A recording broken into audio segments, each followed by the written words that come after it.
Start करें? Yes sir. ठीक है, आज का हमारा फ्रीक्वेंसी एनालिसिस है। ठीक है बच्चे, मेरी आवाज सुन पा रहे हो ना सभी? आज तो नहीं अभी आवाज का यस इशू आ रहा सर। है कोई ना? No sir. चलो ठीक है। ओके, और कौन है यहाँ पे? कोई लोई बच्चे सुन पा रहे हो आप? आपको आती है हमेशा आवाज की बात प्रॉब्लम? कोई लोई, विशाल, विशाल, असलम, असलम सुन पा रहे हो? कोई लोई बच्चे सुन पा रहे हो आप? हेलो, लगता है यहाँ पर है ही नहीं हो कोई लोई।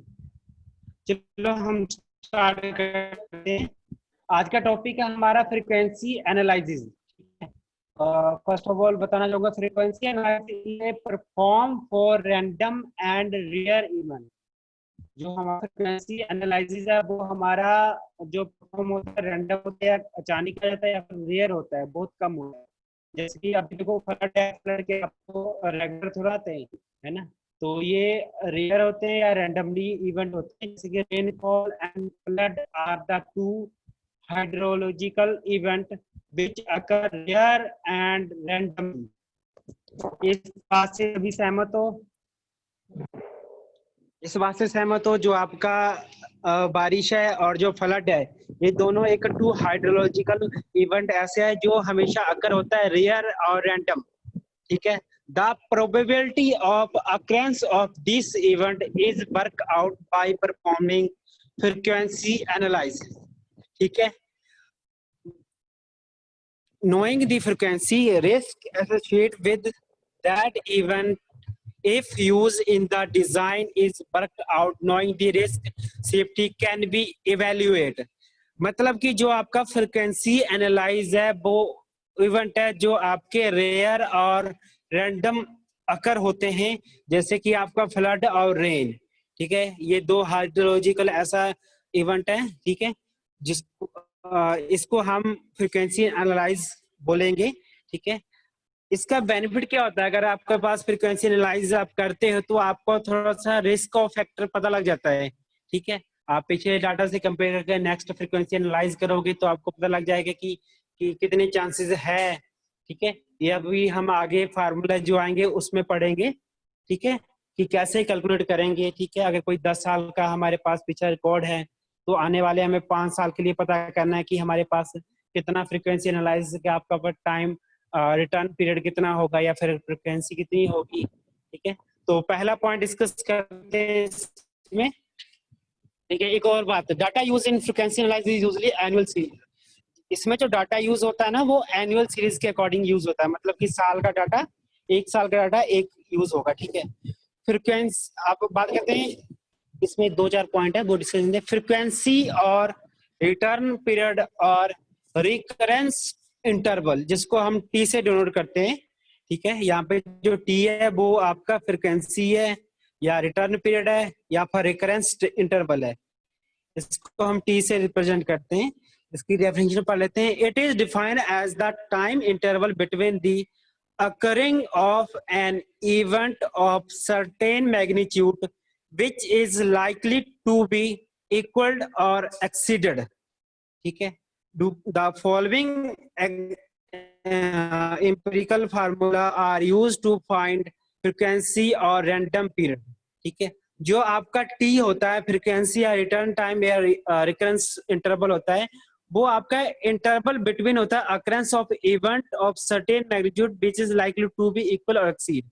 मतलब पिछला जो आपका हुआ है उसके अकॉर्डिंग आप जो नया बनाओगे वहां पे आपको टी की वैल्यू जरूरत पड़ती है। ठीक है, जो हम टी की वैल्यू कैलकुलेट करते हैं रिटर्न पीरियड की, उसको हम 3-4 मेथड होते हैं, 3-4 फार्मूला, उससे 3 फार्मूले उससे हम कैलकुलेट करते हैं। पहला फार्मूला आपका है बेबुल फार्मूला। ठीक है, इसको हम बोलते हैं बेबुल फार्मूला, जिसका फार्मूला है T equal to n+1 upon m। याद रखना, बेबुल फार्मूला आपसे पूछा भी जा सकता है। ठीक है, बेबुल फार्मूला होता है T equal to n+1 upon m। यहाँ पे जो n है, यहाँ पे जो n है वो number of annual series of data use in analyse. ठीक है, जो यहाँ पे n आपका दर्शा रहा है वो है आपका number of annual series of data use in analyse. मान लो कि 2090 से लेके 2010 का है, तो कितना 10 साल का डाटा, जो आपकी वैल्यू रहेगी यानी कि वो 10 आएगी, ठीक है। तो जो नेक्स्ट है एम, ये आपका rank assigned for a given data in this series for which T is required. जो आपकी टी की वैल्यू होगी 1990 से लेके 2000 तक, उसको आप सीरीज में अरेंज करते हो, 1 2 3 4 5 6 जो भी है, ये आपको एक क्वेश्चन में दिया होगा, ठीक है। सेकंड फार्मूला आपका हेजन फार्मूला। जो आपका हेजन फार्मूला होता है वो होता है n upon m minus 0.5। Little bit difference है, ठीक है, बाकी सेम ही है। ये आपका हेजन फार्मूला है, ठीक है। लास्ट फार्मूला आपका टी निकालने के लिए होता है कैलिफोर्निया फार्मूला। कैलिफोर्निया फार्मूला का फार्मूला होता है T equal to n upon m। ये तीनों फार्मूला है आपका फ्रीक्वेंसी, ठीक है, निकालने के लिए, ठीक है, टी की वैल्यू निकालने के लिए, ठीक है। टी को हम 2-3 नाम से बुलाते हैं, जैसे कि आपके यहाँ पे देखो frequency, return period, recurrence time, ठीक है, इसको टी बोलते हैं, ठीक है। अब आ जाओ एक और चीज है, अब बात करते हैं procedure to find out frequency. हम प्रोसीजर किस तरह से फाइंड आउट करेंगे फ्रीक्वेंसी को। पहला स्टेप में आप क्या करोगे, arrange given data in descending order of their magnitude. जो आपके पास डाटा है उसको आप अरेंज करोगे डिसेंडिंग ऑर्डर में अकॉर्डिंग टू देयर मैग्नीट्यूड, ठीक है। सेकंड आपका स्टेप रहेगा assign rank for each data in that order, ठीक है। जो लास्ट स्टेप आपका using any of the above formula obtain return period for given data, ठीक है। जो ऊपर तीसरा स्टेप में जो अभी 3 फार्मूले बताए, इन तीनों फार्मूले से किसी भी एक फार्मूला से आप वैल्यू निकालोगे और जो भी हमारे पास फ्रीक्वेंसी है उसकी वैल्यू निकालोगे, ठीक है। अब यहाँ पे एक और चीज, probability of occurrence. Probability of occurrence जिसको हम P से रिप्रेजेंट करते हैं, ठीक है। Let P be the probability of occurrence an event and Q be the probability of not occurring an event. यहाँ पे जो आपका कैपिटल P है वो आपका है अकरेंट ऑफ एन इवेंट, कि मान लो कि रेन दोबारा फ्लड आने की या दोबारा रेन होने की अकरेंस की संभावना, उसको हम P से दर्शाएंगे, ठीक है, डिनोट करेंगे। और जो Q है वो आपका probability of not occurring an event, ठीक है। अगर आपको क्वेश्चन में पूछा जाए प्रोबेबिलिटी ऑफ अकरेंस, तो उसका फार्मूला रहेगा P equal to 1 upon T. T यहाँ पे क्या है, जो अभी आपको बताया, ठीक है, फ्रीक्वेंसी आपकी, ठीक है। अगर वो पूछा जाए कि probability of not occurring an event, event की नॉट अकरिंग मतलब नहीं करने की संभावना, वो आपकी रहेगी Q equal to 1 minus 1 upon T, ठीक है। ये फार्मूले आप याद रख लो, अभी हम इस पे एक न्यूमेरिकल भी करेंगे, ठीक है। अब नेक्स्ट देखते हैं इसका। नेक्स्ट है आपका probability of occurring an event r times in n successive year. अगर आप से क्वेश्चन में पूछा जाए कि आप बताओ प्रोबेबिलिटी ऑफ अकरेंट एन इवेंट, कि इवेंट की जो अकरेंट की जो प्रोबेबिलिटी है वो आर है और टाइम्स दिया है एन सक्सेसिव ईयर के लिए, तो आप कैसे निकालोगे, T r n equal to n C r P the power r Q n minus r. ये आपका फार्मूला लगेगा, ठीक है, आपने मैथ में भी किया होगा ये फैक्टोरियल वगैरह। P r n equal to n factorial n minus r factorial into r factorial, multiplication में आपने लिखना है P the power r Q the power n minus r. ये आप फार्मूला यूज करोगे प्रोबेबिलिटी निकालने में, जहां पे आपको पूछा जाए probability of occurrence centimetre r है और एन सक्सेसिव ईयर के लिए निकालो, ठीक है। नेक्स्ट आपका आएगा probability of not occurring in n successive year. अगर आप पूछा जाएगा नॉट ईयर, आपको पता अभी कि जो नॉट सक्सेसिव प्रोबेबिलिटी पूछा जाए तो उसको हम क्यू से डिनोट करते हैं, तो आप Q the power n, n कुछ भी हो सकता है 1 3 4 5, ठीक है। Probability of occurring an event at least once in n successive year.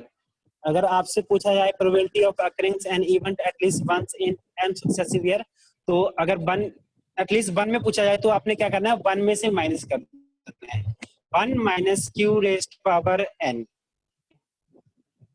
यहाँ तक किसी को कोई problem? Aslam, Avinash, Lalit, Shivam, Suman, Toiloi, no Vishal? Sir, no sir. नहीं sir. No sir. No sir.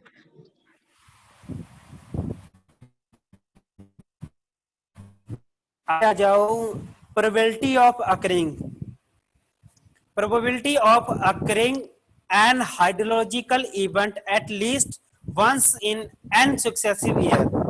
ठीक है, मतलब हाइड्रोलिक के रिस्क के बारे में अगर पूछा जाए, ठीक है, तो आप हाइड्रोलिक रिस्क निकालोगे 1 minus r one minus Q the power n. ठीक है, हाइड्रोलिक रिस्क। ठीक है, हाइड्रोलिक रिस्क को हम डिनोट करते हैं आर से। ठीक है, और आर आपका बराबर होगा 1 minus Q rest power n. ठीक है, उसके बाद अगर वो परसेंटेज में सेफ्टी पूछे कितनी परसेंट सेफ्टी है, क्योंकि अगर आप मान लो कोई डैम कंस्ट्रक्ट कर रहे हो तो आपको, आप जो डैम बनाओगे, प्रीवियस लेक्चर में डिस्कस किया कि आप प्रीवियस डाटा से आप क्या करोगे, वहां से रेफरेंस लोगे कि पिछले 10 साल में यहाँ पे इतनी फ्लडिंग आई है। ठीक है, तो उसके बाद आप सेफ्टी भी लेके चलोगे ना कि हाँ इतना सेफ्टी, अगर पिछले साल 50 क्यूबिक मीटर जो आपका फ्लड आया, तो अगर 70 पे आ जाए तो हमारा डैम से सकेगा। ठीक है, तो ये आप सेफ्टी भी निकालोगे। तो सेफ्टी कैसे निकालोगे, क्वेश्चन में पूछा जाए तो आपने 100 में से माइनस कर देना रिस्क को, जो आपका हाइड्रोलिक रिस्क होगा आर, उसको आपने 100 में से माइनस कर देना। ठीक है, ये आपका ये रिस्क का हो गया, सेफ्टी का हो गया। एक यहाँ पे नोट है, नोट ध्यान से पढ़ना। Probability of occurrence if events express in fraction. अगर आपका जो प्रोबेबिलिटी ऑफ अकरेंस इवेंट है जो अगर फ्रैक्शन में है तो then it is known as exceedance probability, उसको हम एक्सीडेंस प्रोबेबिलिटी बोलेंगे। If the expressed in percentage then it is known as chance percentage.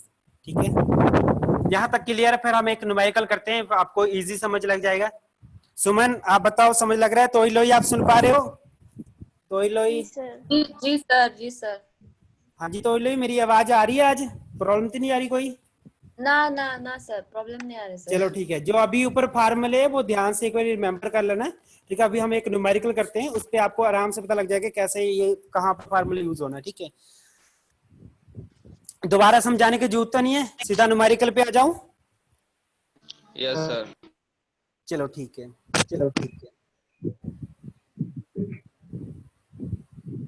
ये देखो आपको दिया है data for 10 year are as follow. आपको 10 साल का डाटा दिया है, फ्लड दिया है क्यूबिक मीटर पर सेकंड में। ठीक है, 140, उसके अकॉर्डिंग आपको रैंक दिया 1, 122, 100, 394। ठीक है, 70, 50, 40, इसी अकॉर्डिंग में आपको फ्लड दे दिया और रैंक दे दिया। आप क्वेश्चन में देखना क्या पूछ रहा है आपसे। फर्स्ट ये पूछ रहा है कि probability of occurrence 90 metre cube per second flood. ठीक है, ये आप मुझे बताओ प्रोबेबिलिटी क्या होगा 90 मीटर क्यूब सेकंड फ्लड की अकरेंस की। सेकंड आपसे पूछ रहा है probability of occurrence 90 metre cube per second flood 3 time in 5 successive year. ठीक है, 5 सक्सेसिव ईयर में आपने बताना है। लास्ट में आपसे पूछा जा रहा है risk factor of occurring 90 metre cube per second flood in next 10 successive year and also find the safety factor. ठीक है, जो अभी फार्मूला क्या इस समय लग जाएगा। अभी यहां से मैंने क्या बताया, जो एन क्या होता है आपका, वो होता है एन क्या होता है बताओ, नंबर ऑफ ईयर्स। हाँ, कि कितने ईयर के दिया था। यहाँ पे आपको कितना दिया है, नंबर ऑफ ईयर, कितना डाटा दिया क्वेश्चन में, 10 दिया है। ये देखो यहाँ पे दिया डाटा फॉर 10 ईयर। ठीक है, जैसे मैंने बताया 1919 से 1990 से लेकर 2000, तो 10 ईयर है, तो वो क्वेश्चन में मेंशन किया गया 10 ईयर में इतने बारी फ्लड आ चुके हैं, उसकी उसने फ्लड की वैल्यू भी लिख दी, इतनी क्यूबिक मीटर आया। ठीक है, तो यहाँ पे एन की वैल्यू 10 हो गया। अब देखना क्वेश्चन में आपसे पूछ रहा है 90 मीटर क्यूबिक पर सेकेंड। ठीक है, जो एम है वो क्या हो गया यहाँ पे 90 पे, जो उसका रैंक होगा असाइंड जो रैंक होगा, यहाँ पे 4 है, तो यहाँ पे जो आपकी एम की वैल्यू है वो 4 आ गया। ठीक है, अब यहाँ से पहला क्वेश्चन देखना, आपको प्रोबेबिलिटी ऑफ अकरेंस पूछ रहा है 90 मीटर पर सेकंड फ्लड का। तो अगर आपने प्रोबेबिलिटी निकालना है तो आपको सबसे फ्रीक्वेंसी निकालना पड़ेगा, टी की वैल्यू निकालनी पड़ेगी। तो टी की वैल्यू आपको तीन मेथड आपके पास, बेबल्स, ठीक है, हैजर्ड, ठीक है, और कैलिफोर्निया, इन तीनों मेथड से आप किसी से निकाल सकते हो, बट मोस्टली हमारे ज्यादातर यूज होता है वो आपका मेथड होता है बेबल्स मेथड, ठीक है। बेबल्स मेथड क्या है? T equal to, very good, आपने क्या करना है n प्लस 1 अपन, तो 11/4 जो आपका है 2.75 ईयर आ जाएगा। टी की वैल्यू यहां से आ गया। अब आ जाओ यहाँ पे प्रोबेबिलिटी ऑफ अकरेंस। तो पी की वैल्यू क्या होगा? Probability occurrence P is equal to 1/t, 1/t 1/2.75.36। तो आपकी जो पी की वैल्यू 0.36, पहला पॉइंट क्लियर कि अगर आपको प्रोबेबिलिटी ऑफ अकरेंस निकालने को बोले तो आप निकाल सकते हो कि हाँ जो प्रोबेबिलिटी ऑफ अकरेंस है वो 0.36 आ रहा है, ठीक है, 90 क्यूबिक मीटर Yes, पर। sir. अब आ जाओ Yes, sir. सेकंड में क्या पूछा है? Probability of occurrence 90 metre cube per second flood 3 times in 5 successive year, 3 times 5 successive year. तो इसमें कौन सा फार्मूला लगेगा? मैंने निकाल के बता रहा हूं, आप बताना।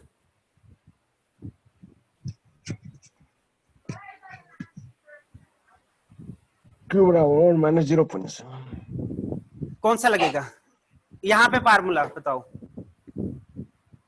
ये लगेगा, ठीक है। P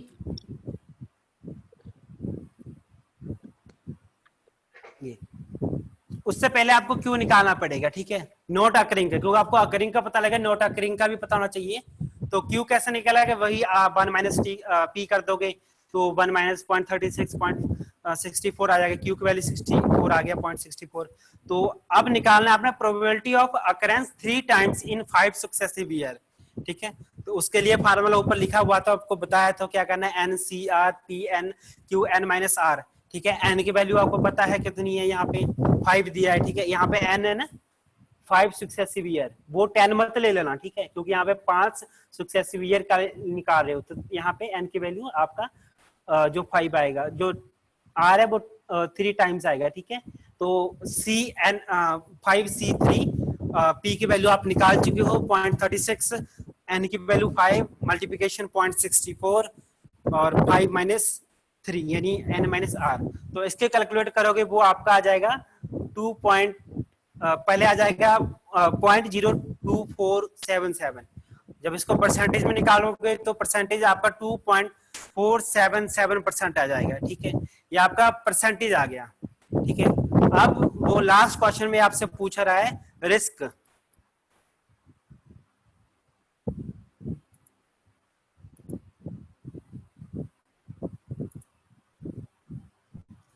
Risk factor for occurring 90 meter cubic centimeter flood in next 10 successive year and also find the safety factor। अगर सेफ्टी फैक्टर हम कैसे फाइंड आउट करेंगे?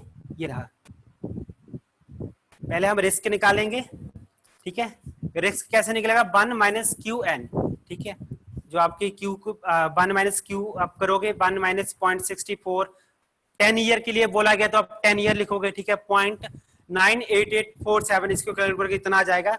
तो जो आपको इसको परसेंटेज में निकालोगे रिस्क को, तो आप जब 100 से मल्टीप्लिकेशन करोगे 98.847, तो आपका ये रिस्क फैक्टर आ गया, रिस्क 98.847, ठीक है। अगर सेफ्टी निकालोगे, सेफ्टी क्या करोगे, उसको आपने क्या करना है, 98 को 1 में से माइनस कर देना है। देखो इसका ही फार्मूला 1 में से 100 में से माइनस कर दिया, ठीक है। यहाँ पे अपने 1.115% आ गया, ये आपका सेफ्टी का परसेंटेज आ गया। क्लियर है? सिंपल Yes, न्यूमेरिकल है, सिर्फ Yes, sir. फार्मूले के Yes, बेस sir. पे। Yes, sir. Yes, सिर्फ sir. टी Yes, की sir. Value Yes, sir. निकाल लो, कैसे देखना है, ठीक है। ओके, एक न्यूमेरिकल दो। No, sir. क्यों क्यों शिवम बोल रहा है, क्यों शिवम तुम तो ना बोलो। सर टाइम हो गया ना। कहाँ टाइम हुआ? सर, अभी 45 सर, 15 अब मिनट पड़े हैं। अटेंडेंस भी है सर। अटेंडेंस तो लग जाएगी, डोंट वरी। आप कुछ सीखा करो, गेन किया करो, ठीक है। अटेंडेंस का तो कोई इशू यार नहीं। दे दो न्यूमेरिकल